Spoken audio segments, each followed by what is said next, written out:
दोस्तों इस वीडियो में हम बात करेंगे लागतों के प्रकार के बारे में। तो बच्चों 8 ये हमने डिफरेंट प्रकार निकाले हैं। इसमें से इस वाली वीडियो में हम बता रहे हैं केवल आपको ऊपर के 4 पार्ट, ठीक है, और ये नीचे वाले हम दूसरे पार्ट 2 में बता देंगे।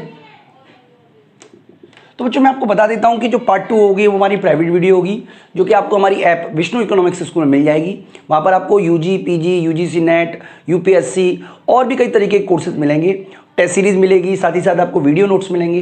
तो आप हमारी ऐप डाउनलोड कर लीजिएगा विष्णु इकोनॉमिक्स स्कूल। तो चलिए स्टार्ट करते हैं जो अब का टॉपिक है। सबसे पहले हम आपको समझाने की कोशिश करते हैं स्पष्ट लागत और निहित लागतों में क्या अंतर है। देखिए सबसे पहले मैं यहाँ पे लिख देता हूँ स्पष्ट लागत एवं निहित लागत। देखिए एक फर्म को कई तरीके के खर्चे करने पड़ते हैं। कई बार जब आप मान लीजिए आपने कोई नई कंपनी शुरू की तो नॉर्मली लोग अपने घर से ही काम स्टार्ट करते हैं और खुद ही उसके मैनेजर होते हैं। तो जब मान लीजिए अगर आप किसी को और को पेमेंट कर रहे हो, मतलब किसी और को पेमेंट कर रहे हो, किसी और को पेमेंट भुगतान कर रहे हो, तो वो स्पष्ट लागत है। जैसे किराया है, किसी और को किराया दिया वो स्पष्ट लागत है। ब्याज है, किसी और को ब्याज दी वो स्पष्ट लागत है। लेकिन जब आप खुद की कैपिटल लगा के कोई इन्वेस्टमेंट कर रहे हो तो किसी को ब्याज नहीं देते, यानी कि खुद की मतलब आप कह सकते हो खुद की कैपिटल पर आपने जो ब्याज नहीं दिया है वो एक तरीके का आपका कहलाएगा निहित लागत। या आप कह सकते हो कि आपने खुद को मजदूरी नहीं दी, वो कहलाएगा आपका निहित लागत। यानी कि जो हमारा स्पष्ट लागत है वो वास्तविक मूल्य होता है, उसका अनुमान नहीं लगाया जाता, जबकि निहित लागत वास्तविक मूल्य नहीं होता बल्कि उसका अनुमान लगाया जाता है। मैं आपको एक एग्जांपल से समझा देता हूं किस तरीके से अनुमान लगाया जाता है। मान लीजिए आपने एक 5 लाख रुपए की कार ली और उस पर जो रेट ऑफ इंटरेस्ट था वो 10% था। हम सिंपल तरीके से मान लेते हैं। और आपका जो कार का जो मेन मकसद है वो ये है कि आप ओला उबर जैसी जगह पे कार को रन करके आप कुछ अर्न कर सको।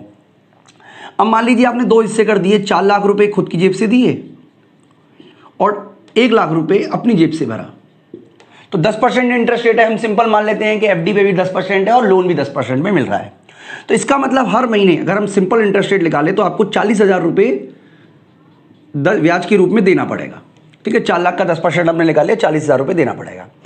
और 1 लाख रुपये आपके बच गए, यानी कि अगर आपको 1 लाख रुपये नहीं होते तो आपको 10,000 रुपये और देने पड़ते, या 10,000 रुपये आपको मिलते, लेकिन आपको नहीं मिलेंगे क्योंकि आपने तो पैसा कार में दे दिया।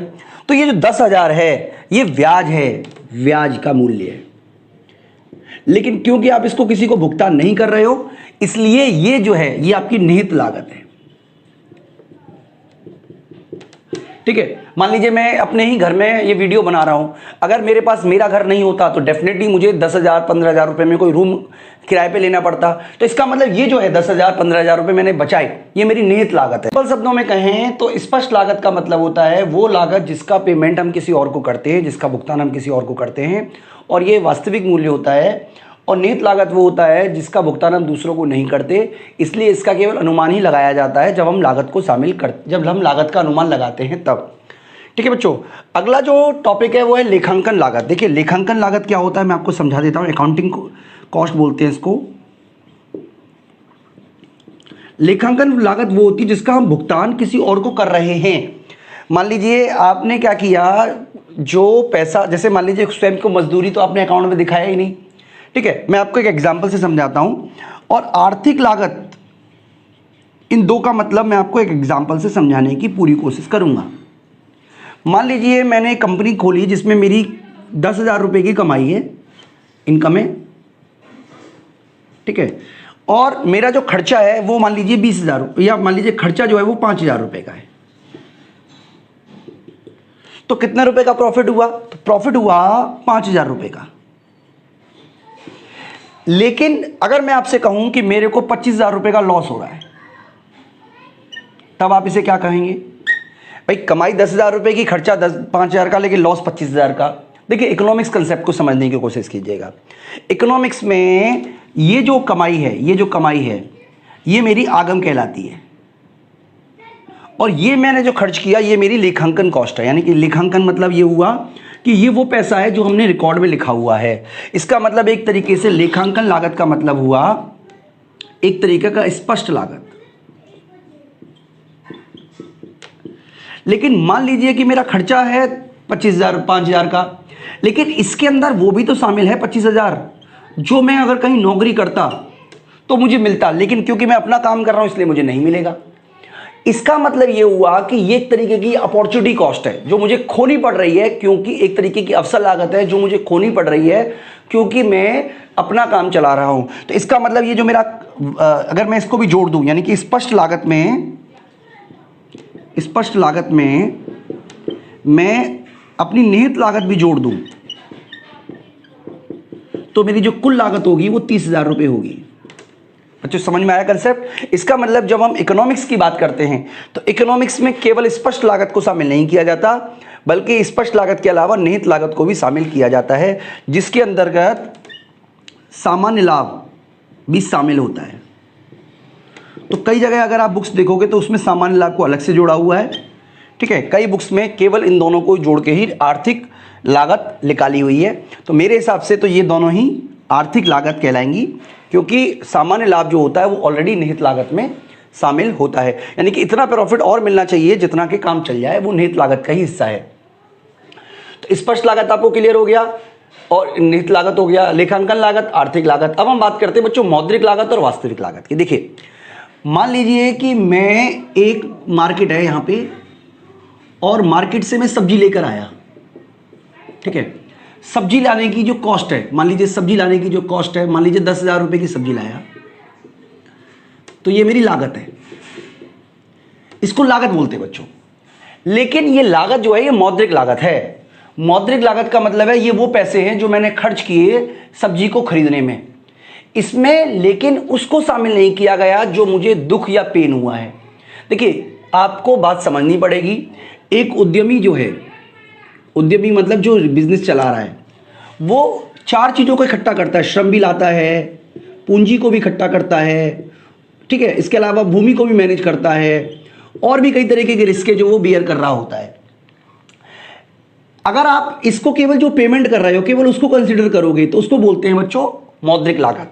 लेकिन उद्यमी को इन सबको मैनेज करने में जो पेन हुआ, जो दुख हुआ, जो पीड़ा हुई, जो मानसिक तनाव हुआ, जो कष्ट हुआ, उस सब की भी अगर हम मौद्रिक वैल्यू, उसकी भी कोई अगर वैल्यू मेजर कर सकें तो उसको बोलते हैं बच्चों वास्तविक लागत। यानी कि वास्तविक लागत का मतलब है किसी उत्पादन करने में उद्यमी को जो पीड़ा, दुख, तकलीफ होती है उसको बोलते हैं वास्तविक लागत। यानी कि अगर मान लीजिए मैं मूवी की टिकट लेके आया, लेकिन उसके लिए मुझे मान लीजिए किसी को भी भीड़ लगी हुई है, लाइन लगी हुई है और लाइन में पुलिस के 2 डंडे खाने पड़ गए, तो इसका मतलब टिकट की कीमत मान लीजिए 100 है, लेकिन डंडे की कॉस्ट शामिल कर ली जाए वो तो बहुत महंगी कीमत पड़ेगी।